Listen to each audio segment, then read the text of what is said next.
Hello guys, welcome back to this channel. Guys, if you are new to this channel, please subscribe and press the bell icon to get notifications for videos.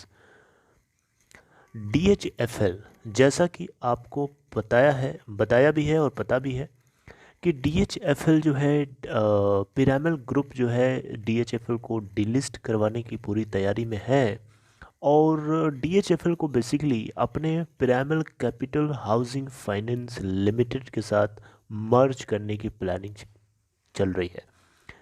तो आपको पता है कि DHFL के 1000 से भी ज़्यादा share holders हैं। अब उनका क्या होगा, उनकी कैपिटल का क्या होगा जो उन लोगों ने इसमें इन्वेस्टमेंट करके रखा हुआ है, कौन केयर करेगा उसकी।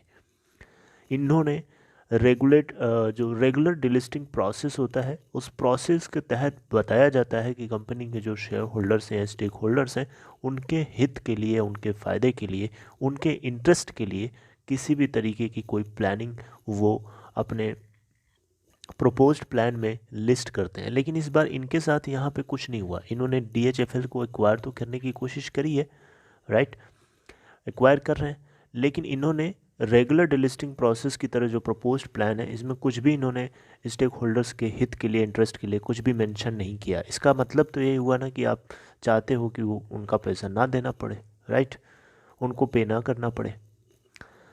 तो आपको जैसा कि पता है कि ये जो प्रोसेस हो रहा है, तो इस बीच में एक नई खबर आई है। वो खबर ये है कि इनके कुछ डिपॉजिटर्स हैं, उन डिपॉजिटर्स के कुछ बस 25% उनका अमाउंट ये पे करेंगे और 75% उनका अमाउंट जो है वाइप आउट हो जाएगा। तो इसको लेकर के केस हो गई है इनके ऊपर दिल्ली हाई कोर्ट में।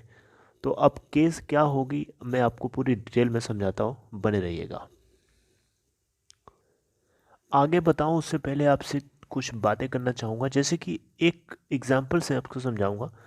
जैसे कि मान लीजिए आपने किसी कंपनी को बाई कर रखा है और उस कंपनी की सिचुएशन बिल्कुल इसी तरीके से जैसे दीवान हाउसिंग फाइनेंस के साथ है।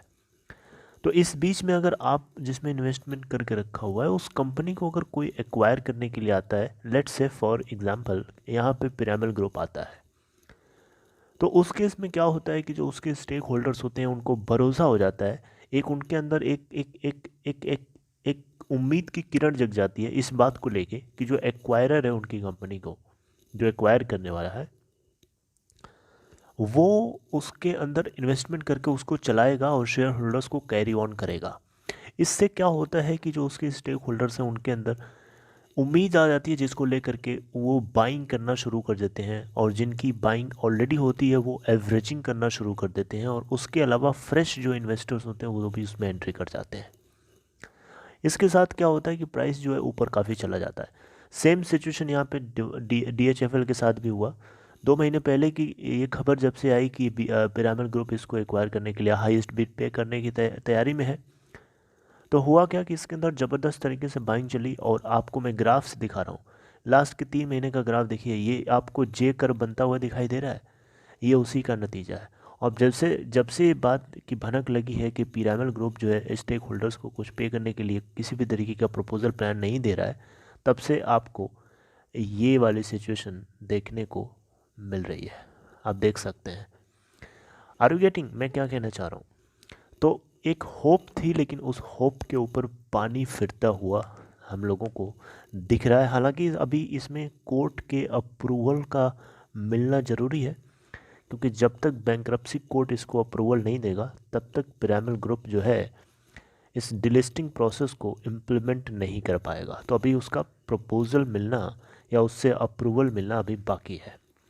तो अभी सिचुएशन क्या हुई है आइए देखते हैं। ओके, तो यहाँ आप देख सकते हैं, आपको स्क्रीन पे दिख रहा होगा DHFL के अंदर ये basically Sasakawa India leprosy foundation, इनका 10 करोड़ रुपए, 10 करोड़ रुपए का टोटल इन्वेस्टमेंट था। बेसिकली FD के रूप में था, फिक्स्ड डिपॉजिट के रूप में। ऑब्वियसली फिक्स्ड डिपॉजिट में रेट ऑफ इंटरेस्ट ज़्यादा मिलता है, right.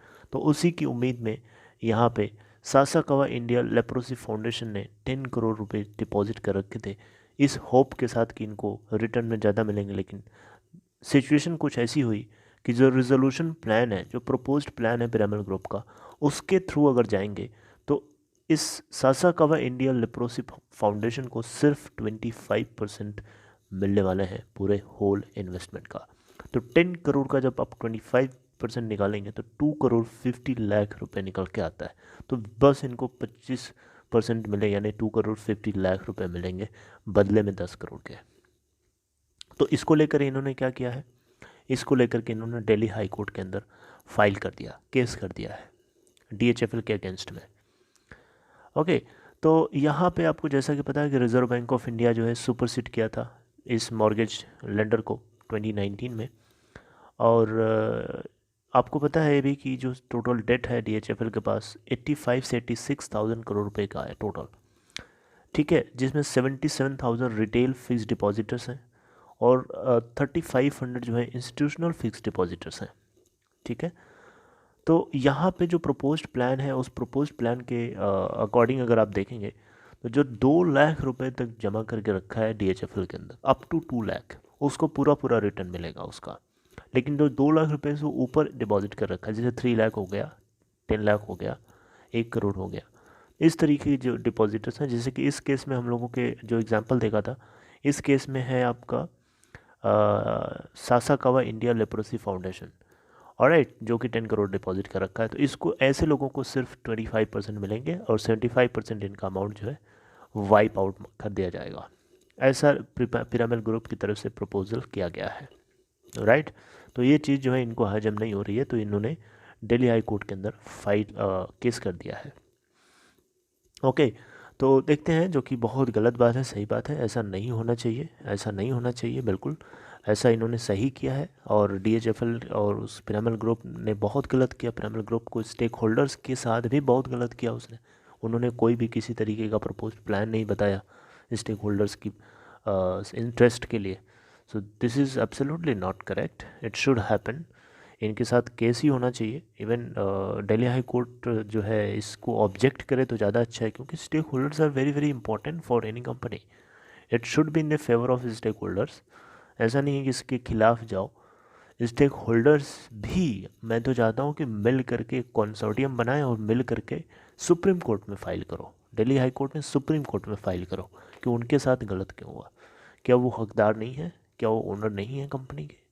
They are partial owners, they have also stake in that mortgage company, so they should have been paid for that, right. So देखते हैं guys क्या आगे सिचुएशन इमर्ज होती है। बट DHFL से जुड़ी हुई ये एक अपडेट थी जिसको लेकर के आपको जानना उतना ही ज़रूरी है जितना एक स्टेक होल्डर्स के लिए ज़रूरी है या एक डिपॉजिटर के लिए ज़रूरी है इस मॉर्गेज फॉर्म में या कंपनी में। So this is all for this information guys. अगर आपको इन्फॉर्मेशन अपडेटेड लगी, if you got updated regarding this, then please give a thumbs up, and if you want to open Demat or trading account, there's a link in description box of this video. Check there and open your account in Upstox. Alright guys, take care. Thank you.